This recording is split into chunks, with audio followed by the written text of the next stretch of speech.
few years, I always have a little browse. There's classical, folk, rock, jazz, pop, theatre, opera, brass bands, choir, all sorts of things. It does work. My favourite here, I think, is a string quartet. You can hear every single note without any sound. You're in a slate mine, the only one Cornwall's ever had. You are surrounded by solid rock, and everything that you see here is man-made. No power tools or machines ever been underground here. Starting down by the river, in the bottom of the valley there, they cut into the side of the valley, making a bigger and bigger quarry, which we can still see, of course, in places, and then later on, underground slated rock, making roofing slates. Keep the roof laying out your house. That was always the main product. But they made tables, doorsteps, tombstones, floors, fireplaces. If you want to make something large with slate, you start with a large piece of rock. There are places here where we know they've taken out lumps at least 2 tons per hand. Doing it the easy way, cutting it out of the roof and letting gravity help. But you can't reach the roof, ladders cost money. So you build yourself a large pile of waste, lots of broken rock, climb up on top, and away you go. Simple, isn't it? The roof goes up, so you put the floor up. Yeah. At the moment, you are sitting on 80 feet, 25 metres of waste. You can't see it. We've covered it in sand. It makes it a bit easier to walk on. The garden, the house, the car park, the road through the valley, waste. Thousands of just over 100 years ago, 1903, it stopped work for the lot. It was getting difficult to get slate out of here at the price anybody wanted. Mostly because it's a mine. At the turn of the century, men were being replaced by machines in all sorts of activities, and to do something here at a big price, you need a big machine. You can't get a big machine. It had about 400 years of work, been here a long time. And in 1830, we know it was busy. 40 men were working here at that time, along with a few boys, of course. And in those days, you finished school aged about 8 or 9, and you went to work. That sound like a good idea? No more school? Jolly good. I like a volunteer. The boys followed in father's footsteps, which is what you did in those days. You followed your father. He showed you the mine, gave you some jobs to do, and that was the beginning of your working life. Moving waste, carrying tools, finding your way around, learning the job, being useful. Until you get to 13, and it's time to hold the drill. Lucky boy. You are here for the job interview, aren't you? Very good. It's dead easy, you'll get the hang of it eventually. All you will have to do on Monday morning when you start is hold the drill up in front of you. Think you could do that? Quite easy, isn't it, really? A man will be standing on each side of you with a hammer. And you'll be hammering the drill into the rock continually, cutting at about a foot an hour, 30 centimetres an hour. By the time 10 minutes has gone, there is nothing to hold on to. Yeah. You pick up another one. And then another one. You can do better than that. Then another one, and another one, and another one. This is a small drill, isn't it?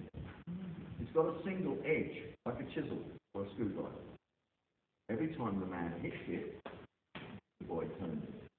This combination of hammering and turning gives you handmade holes. This is how we know we made like this. There are no machine-made holes yet anywhere. We've never found one. If you see one, you let me know. Handmade holes are triangular. We've got thousands of them. Sometimes they go sideways or downwards, but they're all exactly the same.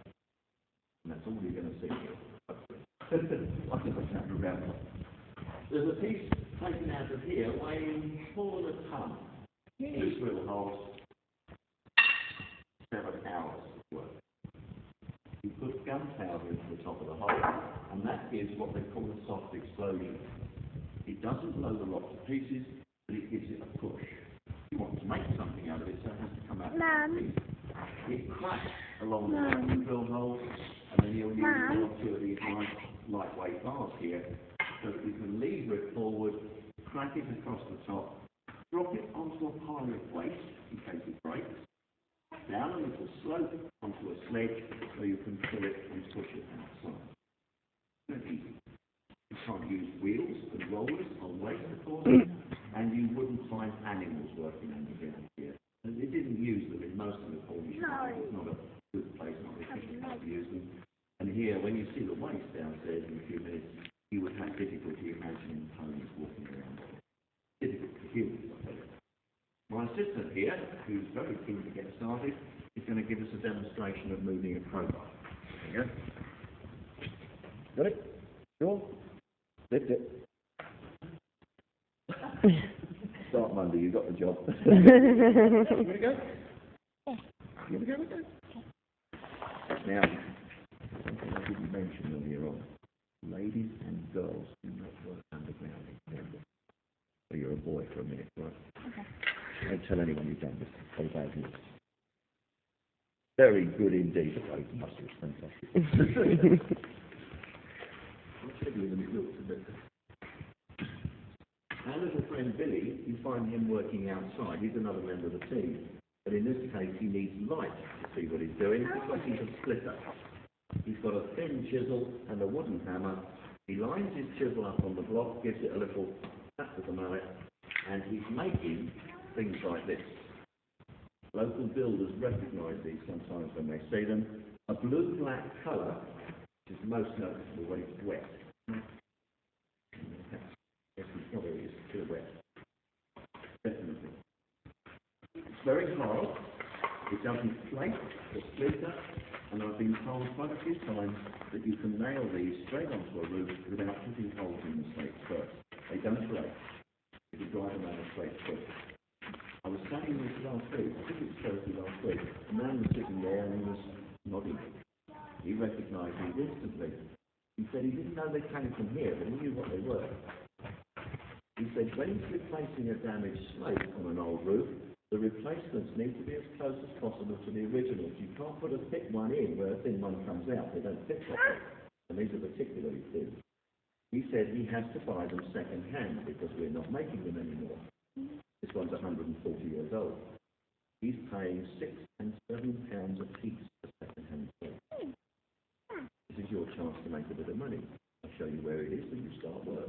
Let's go and have a look downstairs, shall we? Well, I'm getting a bit bored. All right.